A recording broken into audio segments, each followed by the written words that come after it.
Hello friends, எல்லோருக்கும் வணக்கம். Welcome to young investor channel. Today மார்க்கெட்டை பார்த்துருப்பீங்க. மார்க்கெட் பார்த்தீங்கன்னா ஓப்பன் ஆகும்போதே ஃப்ளாட் ட்ரெண்டில் தான் ஓப்பன் ஆச்சு மார்க்கெட். ஆஃப்டர் தட் வந்து அதை பாசிட்டிவ் ட்ரெண்ட்லேயே மூவ் பண்ணி நிஃப்டி 50 பார்த்தீங்கன்னா இப்போ ஒரு 158 பாயிண்ட்ஸும், சென்செக்ஸ் வந்து ஒரு 662 points, Nifty bank 320 points, Nifty IT இன்னைக்கு வந்து நெகட்டிவில் இருக்குது. நிஃப்டி ஐடி பார்த்தீங்கன்னா சில ஐடி செக்டர் ஸ்டாக்ஸ் எல்லாமே அடிச்சிருந்தாங்க. அதில் டெக் மஹிந்திரா பார்த்தீங்கன்னா நேற்று ஒரு பாசிட்டிவ் நியூஸ் வந்துருந்துச்சு. பட் இன்னைக்கு 1% மேலே அடிச்சிருக்காங்க. இன்ஃபோசிஸ் நெகட்டிவில் இருந்துச்சு. விப்ரோவும் பார்த்தீங்கன்னா நெகட்டிவ் போகுது, பாசிட்டிவ் போகுது, அப்படி இருக்குது. பேசி ஸ்மால் கேப் வந்து 53 பாயிண்ட்ஸ் பாசிட்டிவில் இருக்குது. அது மட்டும் இல்லாமல் இன்னைக்கு மார்க்கெட் பார்த்தீங்கன்னா 78,000 பாயிண்ட் சென்செக்ஸ் புது ரெக்கார்ட் ஹையை டச் பண்ணியிருக்கு. ஸோ இதில் வந்து நம்ம கவனிக்க வேண்டியது பார்த்தீங்கன்னா சென்செக்ஸ் வந்து 78,000 பாயிண்ட்ஸை தாண்டி இருக்குது. நிஃப்டியும் பார்த்தீங்கன்னா 23,879 பாயிண்ட்ஸ் அந்த ரேஞ்சில் இருக்குது. சென்செக்ஸ் 78,715 பாயிண்ட்ஸ் அந்த ரேஞ்சில் இருக்குது.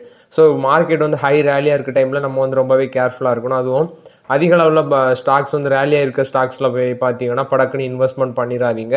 ஸோ கொஞ்சம் வெயிட் பண்ணி பொறுமையாட்டி இன்வெஸ்ட்மெண்ட் பண்ணுங்கள். இப்போதைக்கு மோஸ்ட் ஆஃப் த ஸ்டாக்ஸ் பார்த்தீங்கன்னா நல்லாவே ரேலியாக இருக்குது. ஸோ இப்போதைக்கு மார்க்கெட்டில் வந்து அண்டர் வேல்யூட் ஸ்டாக்கில் கை வச்சுட்டு ஓவர் வேல்யூட் ஸ்டாக்கில் வந்து வேடிக்கை பார்க்குறது நல்லது. இதுதான் இப்போ உள்ள மார்க்கெட் அப்டேட்டு. ஃபஸ்ட்டு பார்த்தீங்கன்னா அமர் ராஜா பேட்டரிஸ் இன்றைக்கி வந்து 8% மேலே ரேலியாக இருந்துச்சு. ஆக்சுவலாக 2 days முன்னாடி அவங்களுக்கு ஒரு சைனீஸ் கம்பெனி கூட வந்து பார்த்தீங்கன்னா ஒரு பேட்டரி லித்தியம் அயன் பேட்டரி தயாரிக்கிற ஒரு மேனுஃபேக்சரிங் பார்ட்னர்ஷிப்பில் வராங்க. அமர் ராஜா பேட்டரிஸும் அந்த சைனீஸ் கம்பெனிஸும் அதை அனௌன்ஸ் பண்ண அடுத்த நாள் பார்த்தீங்கன்னா 20% ரேலி ஆச்சு. அதுக்கு அடுத்த நாள் 8% இன்றைக்கி ரேலியாக இருக்குது. ஸோ கண்டினியூஸாக 2 days வந்து 28% ஸ்டாக் ரேலியாக இருக்குது. இன்றைக்கி 1,775 ரூபா அந்த ரேஞ்ச் வரைக்கும் போச்சு. ஆனால் இன்றைக்கி பார்த்தீங்கன்னா இப்போ 1% ரேஞ்சுக்கு வந்துட்டாங்க. நான் வந்து ப்ராஃபிட் புக் பண்ணுங்க நேற்றே சொல்லியிருந்தேன். ஸோ இன்றைக்கி கூட ப்ராஃபிட் புக் பண்ணியிருந்தீங்கன்னா உங்களுக்கு நல்லாவே லாபம் கிடச்சிருக்கும். பட் சில அனாலிஸ்ட் என்ன சொல்கிறாங்கன்னா இந்த ரேஞ்சிலேருந்து 2,100 ரூபா வரைக்கும் போகும் அப்படின்னு சொல்கிறாங்க. அந்த ஜேபி மார்கன்லாம் நியூட்ரல் ரேட்டிங் கொடுத்துருக்காங்க அமர் ராஜா பேட்டரிஸுக்கு. பட் வந்து இன்றைக்கே கூட ப்ராஃபிட் புக் பண்ணிடலாம். 8% ஏற்றிருக்காங்க. 2 நாளில் 28% ரிட்டர்ன் இந்த ஸ்டாக்கில். இது பார்த்தீங்கன்னா இன்றைக்கி நீங்கள் ப்ராஃபிட் புக் பண்ணியிருந்தால் ரொம்பவே நல்லதாக இருந்திருக்கும். இது அமர் ராஜா பேட்டரிஸை பொறுத்த வரைக்கும் அப்டேட்டு. நெக்ஸ்ட் பார்த்தீங்கன்னா வேதாந்தா குழுமத்தில் வந்து அப்டேட்டு. வேதாந்தா குழுமத்தில் பார்த்தீங்கன்னா ப்ரொமோட்டர் வந்து ஸ்டேக் சேல் பண்ண போகிறாங்க அப்படிங்கிற அப்டேட் வந்துட்டே இருந்துச்சு. இதில் பார்க்கும்போது இன்றைக்கி ஷேர் 6% மேலே டவுன் ஆயிருந்துச்சு. இதில் பார்த்தீங்கன்னா கிட்டத்தட்ட 7,000 8,000 கோடி வரைக்கும் ஷேர் வந்து சேல் பண்ணியிருக்காங்க. பிளாக் டீல் நடந்திருக்கு அப்படின்னு சொல்லி 424 ரூபா வரைக்கும் இன்றைக்கி ஒரு லோ போச்சு. கிட்டத்தட்ட 17.1 crore ஆஃப் ஷேர் வந்து பார்த்தீங்கன்னா ஆஃப்லோட் பண்ணியிருக்காங்க. 7,000 கோடியிலேருந்து 8,000 கோடி ஆஃப் ஷேர் வந்து விற்றுருக்காங்க அப்படின்னு சொல்லியிருக்காங்க. பட் வந்து செல்லர்ஸ் அண்ட் பையர்ஸ் வந்து என்ன தெரியல. பட் வந்து ப்ரொமோட்டர் என்டிட்டி தான் விற்றுருப்பாங்க அப்படின்னு சொல்லி நியூஸ் வருது. ஸோ வந்து ஈவினிங் வந்து மார்க்கெட் க்ளோஸ் ஆக டைம் தான் நமக்கு தெரியும் யார் வந்து சேல் பண்ணியிருக்காங்க அப்படின்னு சொல்லி. இது வந்து பார்த்தீங்கன்னா வேதாந்தா குரூப்பை பொறுத்த வரைக்கும் அப்டேட். ஸ்டாக் வந்து ரேலியாக இருந்துச்சு. ரீசெண்டாட்டு அனில் அகர்வால் தான் வந்து சேல் பண்ண போகிறாங்க கடனை கம்மி பண்ணுறதுக்கு அப்படின்லாம் நியூஸ் வந்துருது. மேபி அவர் தான் சேல் பண்ணியிருப்பார் அப்படின்னு நான் எக்ஸ்பெக்ட் பண்ணுறேன். ஸோ நம்ம வெயிட் பண்ணி பார்க்கலாம் மார்க்கெட் க்ளோஸ் ஆகும்போது. நெக்ஸ்ட்டு பார்த்தீங்கன்னா ரிலையன்ஸ் ரீட்டைல் கொடுத்த அப்டேட்டு. இவங்க ஒரு அப்டேட் கொடுத்துருந்தாங்க. இன்றைக்கி ஷேர் ப்ரைஸ் பார்த்தீங்கன்னா ரிலையன்ஸ் இண்டஸ்ட்ரீஸோடது 4% மேலே ரேலியாக இருந்துச்சு. 3,036 ரூபா அந்த ரேஞ்சில் ட்ரேட் ஆகிட்டு இருந்துச்சு பார்க்கும்போது. ஸோ ரிலையன்ஸ் ரீட்டைல் இவங்களோட ரிலையன்ஸ் ரீட்டைலேருந்து ஒரு அப்டேட் வந்துருந்துச்சு. இப்போ ரீசெண்டாட்டு பார்த்தீங்கன்னா வித்தின் ஏ ஹவரில் அந்த எஃப்எம்சிஜியும் சரி கிராசரிஸும் சரி இந்த ப்ராடக்ட்ஸ் எல்லாமே கன்சியூமருக்கு வந்து தேவைப்படுற நேரத்தில், அதாவது வித்தின் ஏ ஹவரில் வந்து போய் டெலிவரி பண்ணுறது பார்த்தீங்கன்னா பிளிங்கிட்டு, ஸ்விக்கி, இன்ஸ்டாமார்ட், ஜெப்டோ இவங்கெல்லாம் இருக்கிறாங்க. ஸோ இவங்களுக்கு காம்படிஷனாட்டு பார்த்தீங்கன்னா இவங்களும் அந்த எக்கோசிஸ்டம்குள்ளே மூவ் ஆகுறாங்க. ஸோ அந்த செக்மெண்ட்டை இவங்களும் டாமினேட் பண்ண விரும்புகிறாங்க. ஸோ 10 minutesலேயே பார்த்தீங்கன்னா வித்தின் ஏ ஹவர்னு சொல்லியிருக்காங்க. ஸோ மேக்ஸிமம் வந்து 10 minutesல அந்த ப்ராடக்ட் வந்து டெலிவர் பண்ணுற அந்த குயிக் காமர்ஸ் எக்கோசிஸ்டத்துக்குள்ளே இவங்க என்ட்ரி கொடுக்குறாங்க. ஜியோ மார்ட். ஸோ ரிலையன்ஸ் ரீட்டோட ஒன் ஆஃப் த செக்மெண்ட் தான் ஜியோ மார்ட். அவங்க ஆப் மூலமாக தான் வச்சுருக்காங்க. ஸோ இந்த ஜியோ மார்ட் மூலமாக தான் பார்த்தீங்கன்னா கஸ்டமர்ஸ் வந்து ப்ராடக்ட்டை வந்து ஆர்டர் பண்ணுவாங்க. ஸோ இவங்க வந்து டெலிவர் பண்ணுறாங்க. ஸோ இப்போ அந்த வித்தின் ஏ ஹவரில் டெலிவரி சிஸ்டம் வந்து ஸ்விக்கி, பிளிங்கிட்டு, ஜெப்டோ, இன்ஸ்டாமார்ட் இவங்களுக்கு காம்படிஷனாட்டு அதுலேயும் என்ட்ரி கொடுக்குறாங்க. முதற்கட்டமாட்டு மும்பை, நவி மும்பை அந்த ஏரியாவில் பார்த்தீங்கன்னா இந்த கிராசரிஸ் ரீட்டைல் ப்ராடக்ட்ஸ் வந்து வித்தின் ஹவரில் டெலிவரி பண்ணுற அந்த ஃபாஸ்ட் மூவிங் டெலிவரி சிஸ்டமை கொண்டு வராங்க. ஸோ ரிலையன்ஸ் ரீட்டைலோட இந்த அறிவிப்பால் பார்த்தீங்கன்னா இன்றைக்கி ஷேர் ப்ரைஸ் வந்து ரிலையன்ஸ் இண்டஸ்ட்ரீஸோட ஷேர் ப்ரைஸ் வந்து 4% மேலே ரேலியாக இருந்துச்சு. ரிலையன்ஸ் ரீட்டைலோட லாஸ்ட் Q3 ரிசல்ட்ஸோட நெட் ப்ராஃபிட் பார்த்தீங்கன்னா 32% இன்க்ரீஸ் ஆயிருக்கு. 3,165 கோடி பண்ணியிருந்தாங்க. ஸோ இவங்க ஃபேஷன் அது இல்லாமல் இருக்கிறாங்க. பட் இப்போதைக்கு அவங்க கொடுத்துருக்க அப்டேட் இந்த ஃபாஸ்ட் டெலிவரி சிஸ்டம் கிராசரிஸுக்கும் நெக்ஸ்ட்டு பார்த்தீங்கன்னா எஃப்எம்சிஜி ப்ராடக்ட்ஸுக்கும் சொல்லியிருக்காங்க. இது பார்த்தீங்கன்னா ரிலையன்ஸ் ரீட்டைல் கொடுத்த பாசிட்டிவ் அப்டேட்டு. நெக்ஸ்ட்டு பார்த்தீங்கன்னா டாடா எலக்ட்ரானிக்ஸ் கொடுத்த அப்டேட். இவங்க பார்த்தீங்கன்னா ஒரு மெமரம் ஆஃப் அண்டர்ஸ்டாண்டிங் சைன் பண்ணியிருக்காங்க. California head quarter company, semiconductor design and engineering company தான் இவங்க. சினாப்சிஸ் அப்படின்னு சொல்லியிருக்காங்க. இந்த கம்பெனி கூட ஒரு கொலாபரேஷனில் வராங்க. மெமரம் ஆஃப் அண்டர்ஸ்டாண்டிங் சைன் பண்ணியிருக்காங்க டாடா எலக்ட்ரானிக்ஸ். இது பார்க்கும்போது பார்த்தீங்கன்னா 29 February டாடா எலக்ட்ரானிக்ஸ் ஒரு அப்டேட் சொல்லியிருந்தாங்க. குஜராத்தில் தோல்கரா அப்படிங்கிற இடத்துல வந்து ஒரு செமிகண்டக்டர் ஃபேப்ரிகேஷன் பிளான்ட் வந்து $10.9 billion வந்து அமைக்க இருக்கிறாங்க அப்படின்னு சொல்லியிருந்தாங்க டாடா எலக்ட்ரானிக்ஸ். ஸோ இந்த மெமரம் ஆஃப் அண்டர்ஸ்டாண்டிங் மூலமாட்டு டாடா எலக்ட்ரானிக்ஸ் அந்த குஜராத்தில் போடுற அந்த ஃபேப்ரிகேஷன் செமிகண்டக்டர் பிளான்ல பார்த்தீங்கன்னா கம்ப்ளீட் ஆகி அங்கே மேனுஃபேக்சர் பண்ணுற அந்த செமிகண்டக்டருக்கு டிசைன் பிளாட்ஃபார்ம் வந்து இவங்க வந்து ப்ரொவைட் பண்ணுவாங்க இந்த சினாப்சிஸ் கம்பெனி அப்படின்னு சொல்லியிருக்காங்க. ப்ளஸ் வந்து factory automation, data analytics, computer aided design and technology transform பார்த்தீங்கன்னா இந்த சினாப்சிஸ் வந்து டாடா எலக்ட்ரானிக்ஸ் வந்து சப்ளை பண்ணுவாங்க அப்படின்னு சொல்லியிருக்காங்க. இது வந்து டாடா எலக்ட்ரானிக்ஸும் கலிஃபோர்னியா பேஸ்டு சினாப்சிஸ் கம்பெனியை பொறுத்த வரைக்கும் பாசிட்டிவ் அப்டேட்டு.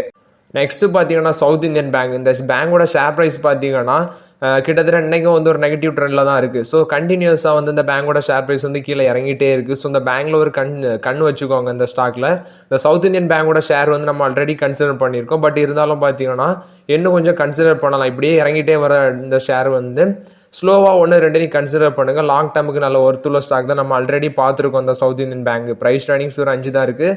ஸோ கண்டினியூஸாக பார்த்தீங்கன்னா ஒரு டவுன் ட்ரெண்ட்லேயே வந்துட்டு இருக்காங்க. ஸ்லோவாக அப்படி இறங்கிட்டே இருக்குது இந்த ஸ்டாக்கு. ஸோ இப்போதைக்கு 1-2 கன்சிடர் பண்ணிட்டே வாங்க. மேபி எனக்கு தெரிஞ்ச ஒரு 25 வர வாய்ப்பு இருக்குது அப்படின்னு நினைக்கிறேன்.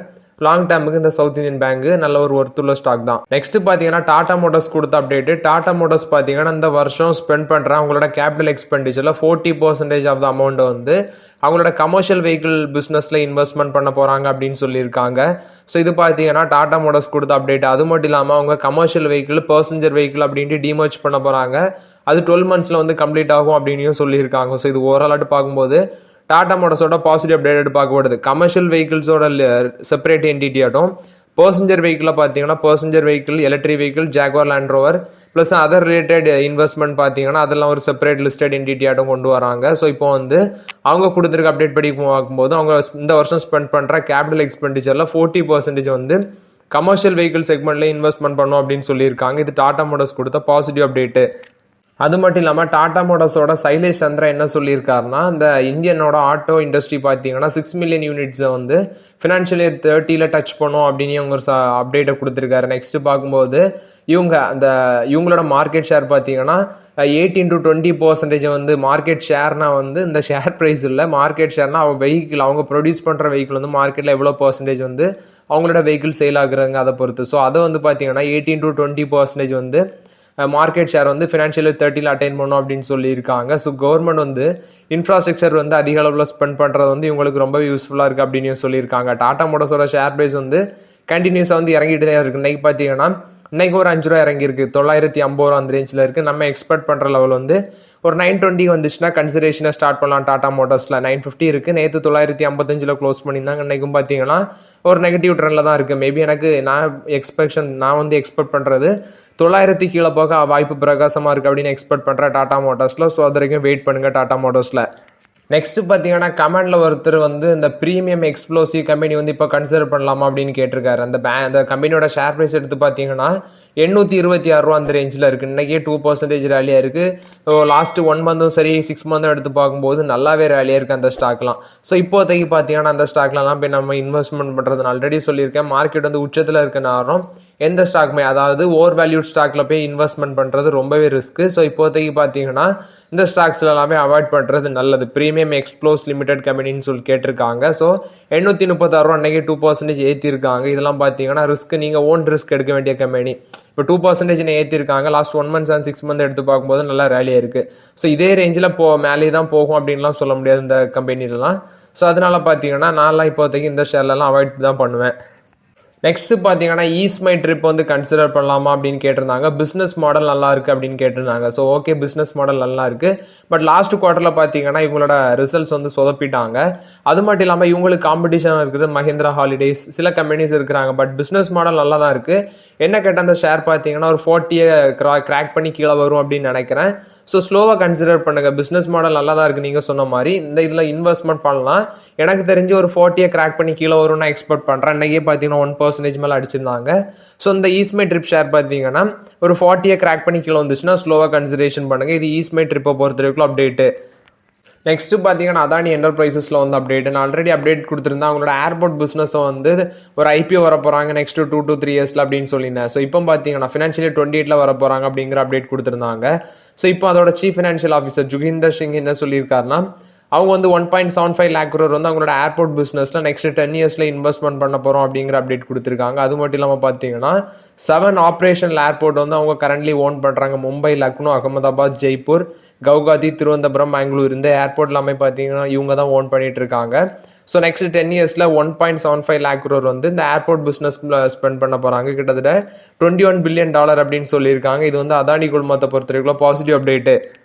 நெக்ஸ்ட் பார்த்தீங்கன்னா ஹிந்துஸ்தான் ஏரோநாட்டிக்ஸ் லிமிடெட்ல வந்து அப்டேட் இவங்க டிவிடன் அனௌன்ஸ் பண்ணியிருந்தாங்க. பட் டிவிடன் வந்து ரொம்பவே லோவாக இருக்குது அப்படின்னு சொல்லியிருக்காங்க. ஆகஸ்ட் 2022 வந்து இதான் லோவஸ்ட் டிவிடன் அப்படின்னு சொல்லியிருக்காங்க. ஸோ ஃபைனல் டிவிடன் பார்த்தீங்கன்னா 13 ரூபா டிக்ளேர் பண்ணியிருக்காங்க. ஸோ அந்த டிவிடெண்டுக்கான பேமெண்ட் ரெக்கார்ட் டேட் பார்த்தீங்கன்னா ஆகஸ்ட் 21 ஃபிக்ஸ் பண்ணியிருக்காங்க. ஸோ டிவிடெண்ட் வந்து உங்களுக்கு அவங்களோட ஷேர் ஹோல்டர்ஸ் எலிஜிபிள் பண்ணுறதுல 30 நாளுக்குள்ள வந்து அந்த டிவிடெண்ட் உங்களுக்கு வந்து கிடைக்கும் அப்படின்னு சொல்லியிருக்காங்க. ஆனுவல் ஜெனரல் பாடி மீட்டிங்கில் ஷேர் ஹோல்டர்ஸ் அப்ரூவல் கொடுத்து 30 நாளுக்குள்ள வந்து உங்களுக்கு கிரெடிட் ஆகும் அப்படின்னு சொல்லியிருக்காங்க. இது பார்த்தீங்கன்னா ஹிந்துஸ்தான் ஏரோநாட்டிக்ஸ் லிமிடெடை பொறுத்த வரைக்கும் அப்டேட்டு.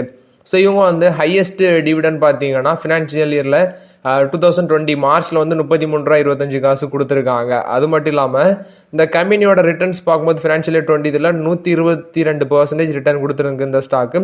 அது போன வருஷத்தில் 2024 ரிட்டர்ன் பார்க்கும்போது 2024 பார்த்தீங்கன்னா 90% இந்த ஸ்டாக் வந்து கெயின் ஆயிருக்கு அப்படின்னு சொல்லியிருக்காங்க.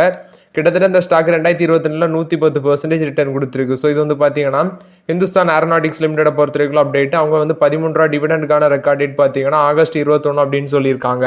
நெக்ஸ்ட் பார்த்தீங்கன்னா அதானி டோட்டல் கேஸ்ல வந்து அப்டேட். இதுக்கு பார்த்தீங்கன்னா இந்த அவங்க வந்து ஜாலந்தார் அப்படிங்கிற இடத்துல வந்து இந்த சிஎன்ஜி கேஸ் டிஸ்ட்ரிபியூஷன் நெட்வொர்க் வந்து ஆப்ரேட் பண்ணலாம் அப்படின்னு சொல்லி அதுக்கு இப்போ அப்ரூவல் கொடுத்துருக்காங்க. ஸோ அதில் வந்து பார்க்கும்போது இவங்க அந்த gas and natural gas regulatory போர்டுன்னு சொல்லுவாங்க, PNGRB, அவங்க தான் வந்து இப்போ அப்ரூவல் கொடுத்துருக்காங்க. Petroleum and natural gas regulatory board வந்து அப்ரூவல் கொடுத்துருக்காங்க. ஜாலண்டர் சிட்டியில் பார்த்தீங்கன்னா இந்த கம்பெனி வந்து அந்த சிட்டி கேஸ் டிஸ்ட்ரிபியூஷன் நெட்வொர்க், இந்த சிஎன்ஜி கேஸ்ன்னு சொல்லுவாங்க, இது வந்து பார்த்தீங்கன்னா அங்கே டிஸ்ட்ரிபியூஷன் ப்ளஸ் வந்து ரீட்டைல் பண்ணுறதுக்கு அந்த பிஸ்னஸ் அக்யூசிஷன் பண்ணுறதுக்கு இந்த PNGRB ரெகுலேட்டரி போர்டு வந்து அப்ரூவல் கொடுத்துருக்காங்க. இது பார்த்தீங்கன்னா அதானி டோட்டல் கேஸை பொறுத்த வரைக்கும் பாசிட்டிவ் அப்டேட்டு. நெக்ஸ்ட் பார்த்தீங்கன்னா SBI கொடுத்த அப்டேட். SBI பார்த்தீங்கன்னா 10,000 கோடி வந்து 15 வருஷம் இன்ஃப்ராஸ்ட்ரக்சர் பாண்ட்ஸ் மூலம் மட்டும் ஃபண்ட் ரைஸ் பண்ண போகிறாங்க அப்படின்னு சொல்லியிருக்காங்க. ஸோ இதில் வந்து பார்க்கும்போது 7.36% கூப்பன் ரேட்டில் தான் வந்து ஃபண்ட் ரைஸ் பண்ண போகிறாங்க அப்படின்னு சொல்லியிருக்காங்க. இதில் பார்க்கும்போது 10,000 கோடி ஃபண்ட் ரைஸ் பண்ணியிருக்காங்க. இன்ஃப்ராஸ்ட்ரக்சர் பாண்டு மெச்சூரிங் கால அளவு வந்து 15 வருஷம், அதுக்கான கூப்பன் ரேட் 7.36% அப்படின்னு சொல்லியிருக்காங்க. இது பார்த்தீங்கன்னா இது வந்து SBI கொடுத்த one of the update. So okay friends, ஆக்சுவலாக அந்த வீடியோவில் சில பயனுள்ள அப்டேட்ஸ் பார்த்தோம், ப்ளஸ் வந்து இன்றைக்கி மார்க்கெட் அப்டேட்ஸும் பார்த்தோம். இந்த வீடியோ உங்களுக்கு பயனுள்ளதாக இருந்துச்சுன்னா லைக் பண்ணுங்கள், சப்ஸ்கிரைப் பண்ணுங்கள், கமெண்ட் பண்ணுங்கள். Okay friends, thank you.